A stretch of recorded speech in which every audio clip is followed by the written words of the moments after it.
Berkshire Money Management actually started, as far as ownership goes, with myself and my former partner, Scott Hoteling, which I bought out a few years after we started. Him in Williamstown, Massachusetts, at our former firm, and myself in Naples, Florida, which was a satellite office. And we were commiserating about each of our respective jobs. There was this long pause that I knew what he wanted to fill it with and what I wanted to fill it with. And so I took the leap forward and said, do you want to start a new office? And I said, yes, I do. Let's start a new company. I drove up because I had no money. So I had to scrape up money for gas money at that point to get up to Williamstown. We sat down together and he had his Excel spreadsheet of all the cost projections. I had the Excel spreadsheet of all the revenue projections, but neither of us had thought of that.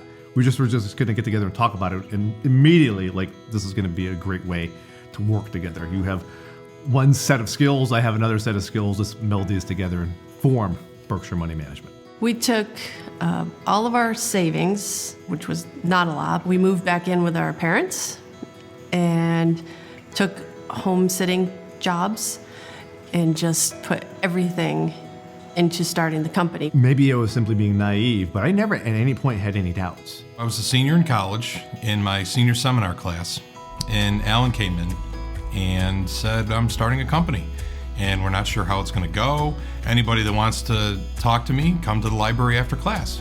So class ended, I walk over to the library, Alan's sitting at a table, I'm the only one there.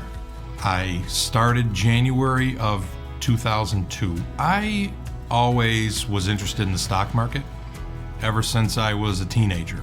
I think I bought my first mutual fund when I was 18 years old. A lot of kids would spend their time reading through, magazines about cars, and I would read through mutual fund prospectuses. I was an intern, then a full-time employee, and over time have built up through the ranks to being the vice president today. In the very beginning was starting financial newsletters to gain momentum and to gain clientele and customers to market for money management.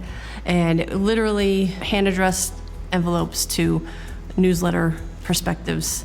I shuffled more paper around, drove around and dropped off at people's homes. We were handwriting day and night. That was Scott Little's first job as an intern. My weeks would be stuffing 20,000 envelopes and then spend the other 3 days of the week hand stamping them individually, which was pretty mind-numbing, quite frankly. But, I got to see what we were doing. I got to feel like I was part of it.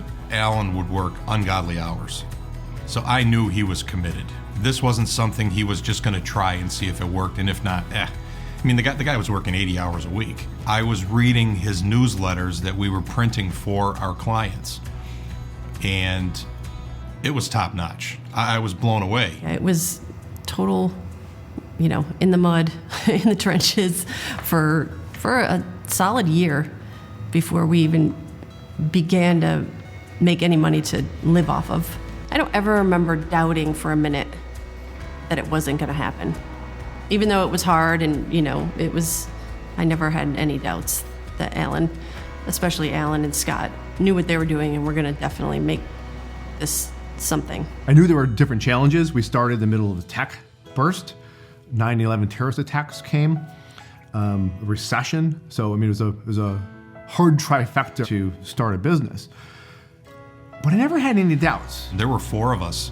There was 1 employee and 3 owners. Talk about an intimidating environment to come into as a young 20-something. I felt very good about where we were. I liked the environment. I liked them as people. I thought they were very competent at their craft, and it was something that I wanted to be a part of.